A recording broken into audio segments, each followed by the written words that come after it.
Selamat pagi Bapak Ibu Saudara-saudariku yang terkasih. Selamat hari baru. Semoga Anda tetap sehat dan bahagia. Mari kita tetap berharap dan menggantungkan hidup kita kepada Allah. Sebagai doa pembuka, mari kita laraskan bersama Mazmur 100 ayat 2 sampai ayat 5. Dalam nama Bapa dan Putra dan Roh Kudus. Amin. Tuhanlah yang menjadikan kita, dan punya Dialah kita. Bersorak-sorailah bagi Tuhan, hai seluruh bumi. Beribadahlah kepada Tuhan dengan sukacita. Datanglah ke hadapannya dengan sorak-sorai. Ketahuilah bahwa Tuhanlah Allah.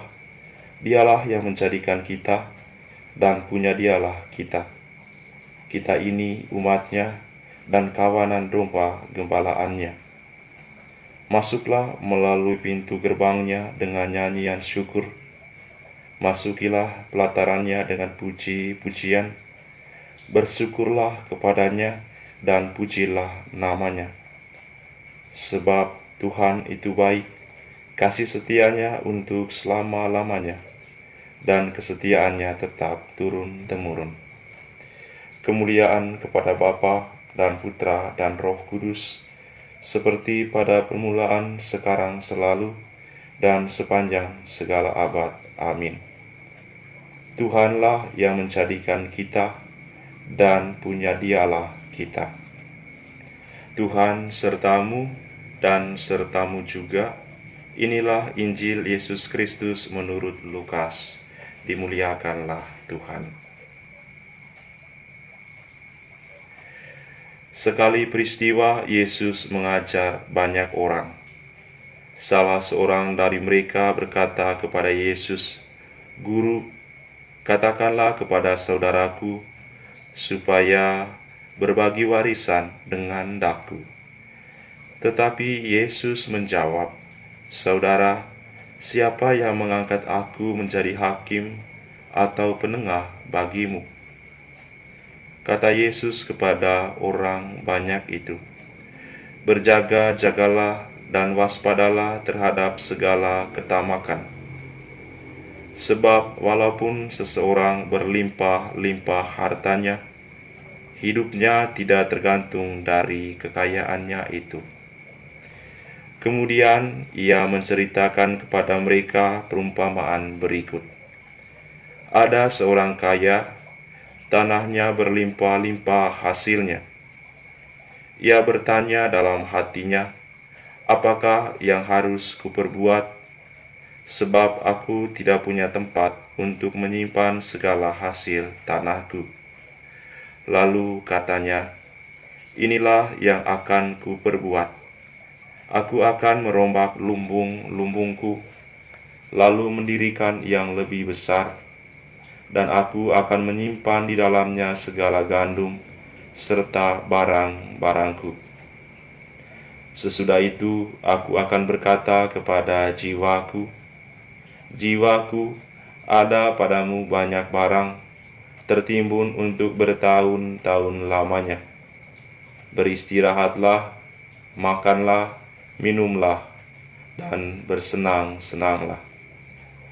Tetapi Allah bersabda kepadanya, "Hai orang bodoh, pada malam ini juga jiwamu akan diambil daripadamu. Bagi siapakah nanti apa yang telah kau sediakan itu?" Demikianlah jadinya dengan orang yang menimbun harta bagi dirinya sendiri, tetapi ia tidak kaya di hadapan Allah. Demikianlah Injil Tuhan. Terpujilah Kristus. Saudara-saudari, ada orang yang berpikir Tuhan Yesus membenci orang kaya. Tidak, Tuhan Yesus tidak seperti itu. Tuhan Yesus mencintai manusia. Tuhan Yesus mengecam orang-orang, baik orang kaya maupun orang miskin, yang memperoleh sesuatu dengan cara yang tidak halal. Tuhan Yesus mengecam penggunaan kepemilikan yang mencederai relasi dengan sesama dan Allah. Salah satu contoh orang yang menyalahgunakan kekayaan adalah seorang pendengar yang dalam bacaan Injil tadi meminta Tuhan Yesus untuk menjadi hakim antara dia dan saudaranya. Guru, katakanlah kepada saudaraku supaya dia membagi warisan dengan daku.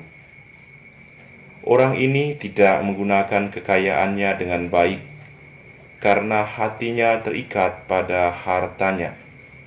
Di saat Tuhan Yesus mengajarkan tentang Roh Kudus, malah dia fokus pada hartanya. Tuhan Yesus ada di tengah-tengah dia, tetapi dia justru memikirkan warisan. Hati dan pikirannya pergi, meski raga orang itu ada. Orang itu seperti orang yang ikut misa, tetapi pikiran dan hatinya ke tempat lain. Saudara-saudari, kerakusan membuat orang yang dalam bacaan Injil tadi bertanya kepada Yesus tidak mampu melihat kebenaran yang diajarkan Tuhan. Kerakusan adalah gejala manusia dalam dunia. Padahal kita adalah manusia yang diciptakan menurut rupa dan gambar Allah. Namun seiring berjalannya waktu, bertambahnya usia, kerakusan membuat sebagian dari kita menjauhkan diri dari rupa dan gambar Allah. Kerakusan membawa sebagian dari kita meninggalkan rupa Allah dan mencetak wajah yang menyerupai dunia. Kerakusan menjadi keengganan dari kita untuk mensyukuri apa yang sudah dimiliki. Karena kerakusan, kita selalu menyesali apa yang belum tercapai. Misalnya, dulu sebelum mendapatkan pekerjaan, sangat menginginkan untuk mendapatkannya. Lalu setelah mendapatkan pekerjaan dengan kontrak kerja yang jelas, malah berbuat ulah, malah lalai dalam bekerja.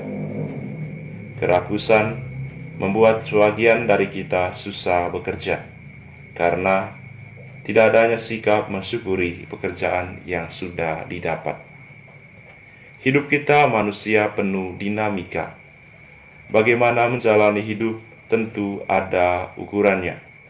Bagi pengikut Tuhan Yesus, hidup yang bahagia bukanlah hidup yang penuh kerakusan, bukanlah hidup yang tergantung sepenuhnya pada kekayaan, tetapi hidup yang bahagia adalah hidup yang bersatu dengan Allah.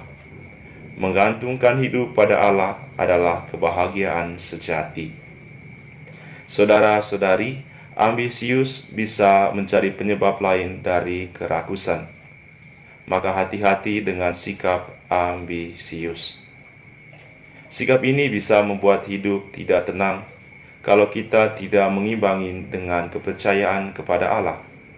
Sikap ambisius bisa membunuh hidup, bisa mengganggu mimpi malam kita, bisa membuat tidur tidak nyenyak, bahkan bisa membuat orang-orang di sekitar kita menjadi tidak berarti.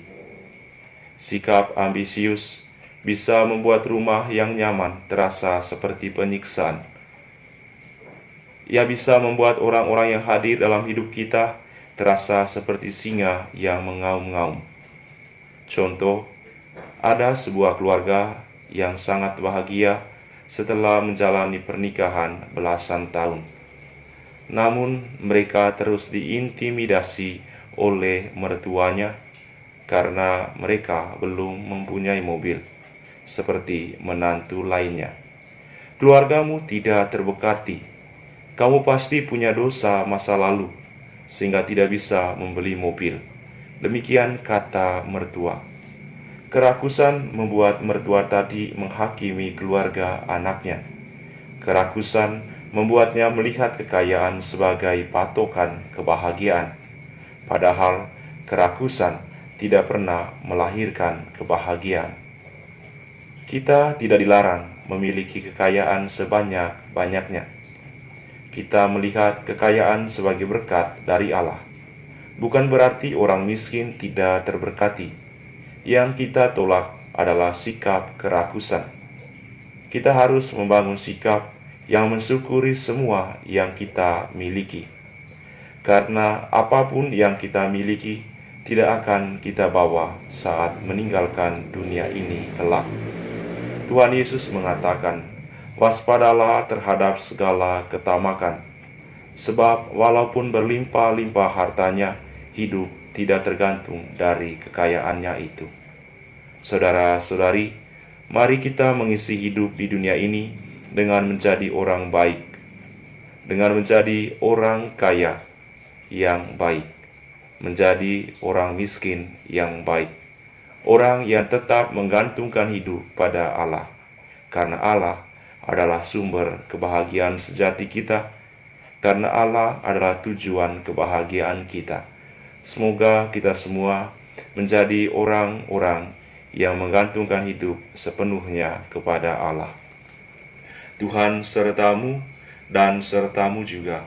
Semoga saudara-saudari sekalian, keluarga dan komunitas kita, usaha-usaha, pekerjaan, dan niat-niat baik kita sepanjang hari ini dilindungi dan dibimbing oleh berkat Allah yang Maha Kuasa, Bapa dan Putra dan Roh Kudus. Amin. Selamat berkarya, sehat dan bahagia selalu. Ave Maria.